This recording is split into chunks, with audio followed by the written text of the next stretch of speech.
Hi, everybody, friends and family. I'm here with my 12-year-old daughter, nicknamed Melly. Her Hi.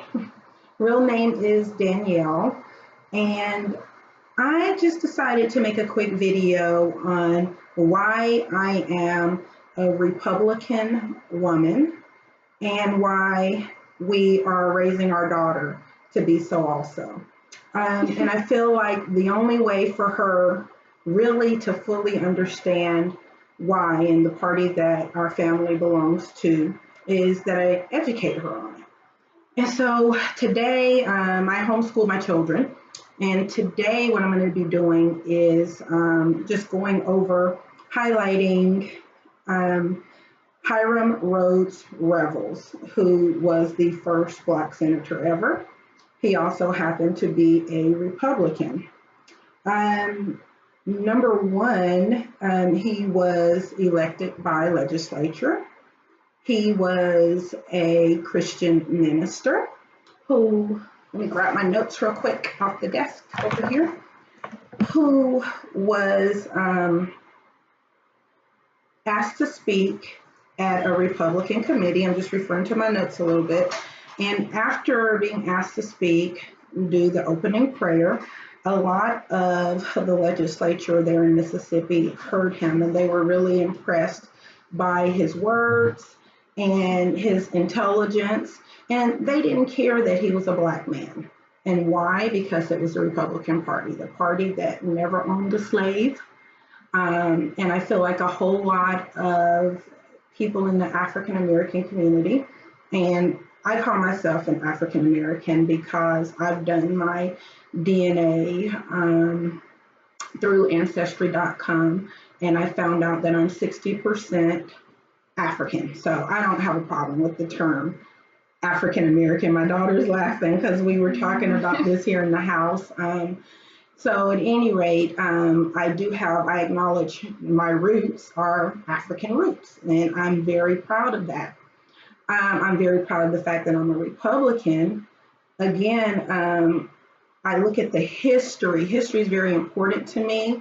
I want it to be very important to our children. I know my husband shares that sentiment with me. And we want to make sure that it's established in them as to why. So anyway, we're back to Hiram Rhodes Revels. He's a Christian minister. He also was the president of Historically Black Alcorn State University.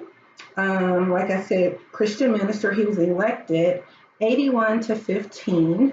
Those that were in opposition to his election, it was not because they were prejudiced or anything like that. It's because there were literally other candidates running. So he won on his merit. Melly, do you have any questions or anything you want to say, sweetheart? Wow.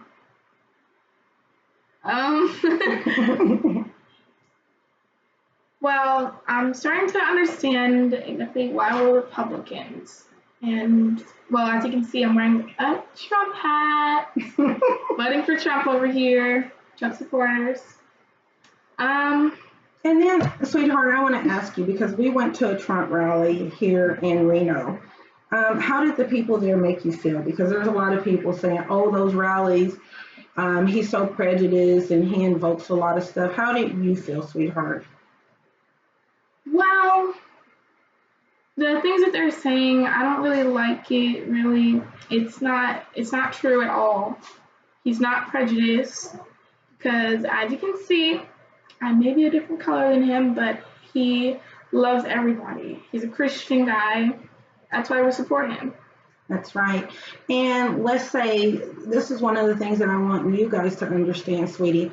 If he wasn't a Christian, like we had Mitt Romney who ran that Mom voted for, he was Mormon. And there's a lot of things with the Mormon faith and the history of that faith that I don't agree with. So I want you to know that I voted for him because of the platform of the Republican Party. We're pro-life, right? Yes, we are. Which means we don't believe in abortion, right? Right. And because we believe that God created all life, and it's very important, and we want to hold our Christian values, right? I've got this. And I'm so glad my daughter's mind is so open, and I'm able to help mold her and everything into what we believe is the right way. Okay. Anyway, so that was Hiram Revels that I just pointed out a few key points. Hi, Dinah. My daughter, Dinah. Come here. Say hi. Hi.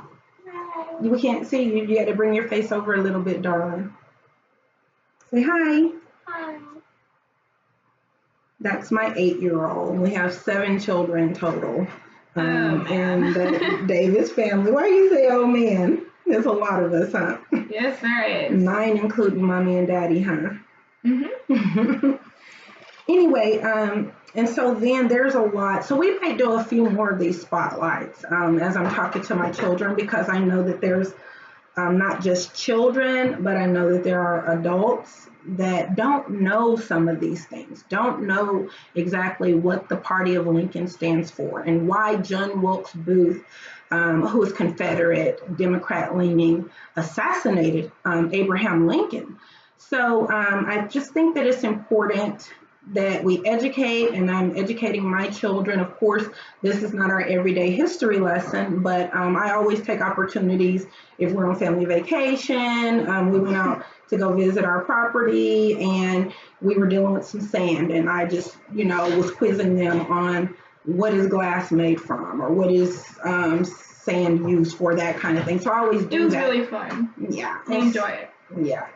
And so at any rate, I just like to take opportunities to educate them, to teach them. And I felt like this was a good one to involve them in it and make sure that they know why we are a part of the Party of Lincoln and the platform that we stand on. And like I said, I decided to share it also with others, because there's a lot of people in our community, especially Black females, that don't really know and don't really know what they're standing for. I think Malcolm X said it best when he said, "You've been hoodwinked, bamboozled, bye Felicia." And that just tickles my daughters every time I say it.